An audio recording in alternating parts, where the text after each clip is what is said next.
Neatkarīgi no tā, vai jūsu automašīna darbojas ar benzīnu, dīzeli, elektrību vai ūdeņradi no cukurbietēm, tai nepieciešami amortizatori. Jaunu mašīnu gadījumā, kamēr vēl ir garantijas periods, pirmie 3–4 gadi, neviens ražotājs nepiedāvā alternatīvas, jo pārsvarā šīs mašīnas tiek vestas pie dīleru uz apkopi un tiek uzstādīta oriģinālā rezerves daļa. Bet, kad modelis pavadīs tirgu 3, 5 vai vairāk gadus, tas kļūst interesants pēcpārdošanas detaļu ražotājiem. Piedāvājums populāriem modeļiem ir ļoti plašs. Un kopā ar internetu veikalu IC24LV mēģināsim saprast, kādus tieši amortizatorus mums vajag. Mēs šeit esam nolikuši uz galda Volvo ejošu modeļu amortizatorus, kas ir tikai 3, patiesībā ir vēl vairāk vienam modelim pieejami. Atverot IC24LV un ievadot, piemēram, Volvo S60, meklētājs izsniegs vismaz 8 dažādus ražotājus. Kā labi pazīstamus, tā arī pavisam nedzirdētus. Budžeta klasi pārstāv Magnum ražotāja amortizatori, kuru cena ir par vienu amortizatoru ap 40 eiro.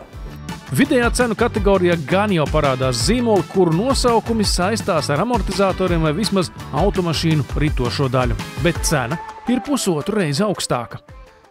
Par šādu mēles amortizatoru nāksies šķirties no 60 eiro apmēram. Premium klasē ir ZAX amortizatori, un tā jau ir tad par vienu amortizatoru ap 95 eiro. Tātad premium amortizators ir vairāk nekā 2 reizes dārgāks par budžeta klases produktu. Kā tā? Vienmēr ir jāņem vērā, ka cenā ir iekļauts arī vārds. Tāpēc projektu vadītājs iesaka izvēlēties zelta vidusceļu. Ja man jāizvēlas, tad es noteikti skatītos vidējās klases rezerves daļas, augšējo vai apakšējo līniju, tas jau ir katra paša maciņu biezuma jautājums. Kā arī automašīnas lietošanas intensitāte un slodze. Dārgāki amortizatori to turēs ilgāk. Vidējās un premium klases amortizatori noteikti kalpos labāk sarežģītos intensīvos apstākļos. Pat viena zīmola amortizatori atšķiras arī pēc konstrukcijas, piemēram, eļļas vai gāzes, regulējumie un tam līdzīgi. Ja prāts nenesas uz eksperimentiem, sekojiet ražotāju norādījumiem un viss būs labi. Bet kāpēc amortizatori vienmēr jāmaina pa pāriem? Pirmkārt jau tāpēc, ka viens amortizators būs vecs, otrs jauns un ir iespējams, ka mašīna nebūs stabila uz ceļa līdzena.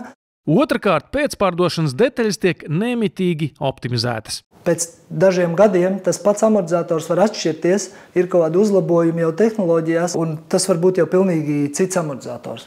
Kādas detaļas ieteicams mainīt reizē ar amortizatoriem? Pie amortizatora maiņas noteikti ir jānomaina arī acitējs un putekļu gumija. Tā ir ļoti lēta rezerves daļa. Kāpēc to iesaka mainīt? Nevienmēr viņa varbūt ir bojāta, bet viņa ir jau nonākusi sava ceļa beigās, un vēlreiz jaukt ārā visu automašīnas mezglu, lai nomainītu tikai šo rezerves daļu, kas maksā ne vairāk kā 10 eiro, ir diezgan muļķīgi. Tas pats attiecas arī uz atspērēm. Laimīgā kārtā to piedāvājums zīmola ziņā nav tik raibs kā amortizatoriem, un arī cenas ir visai līdzīgas. Automašīnas amortizācijas sistēma sastāv ne tikai no amortizatoriem, bet arī no atspērēm. Arī atspērs, tāpat kā amortizatori, ir jāmaina pa pāriem uz vienas ases. Tāpat ir arī ar atbalsta gultni. Arī tos vēlams pārbaudīt pie amortizatora maiņas.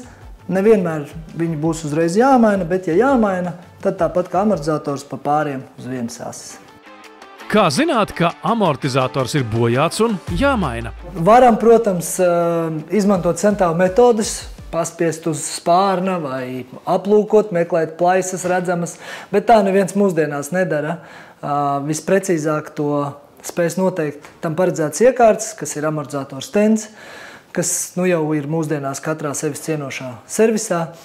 Un šādu servisu, protams, var atrast arī mūsu platformā Motointegrator LV.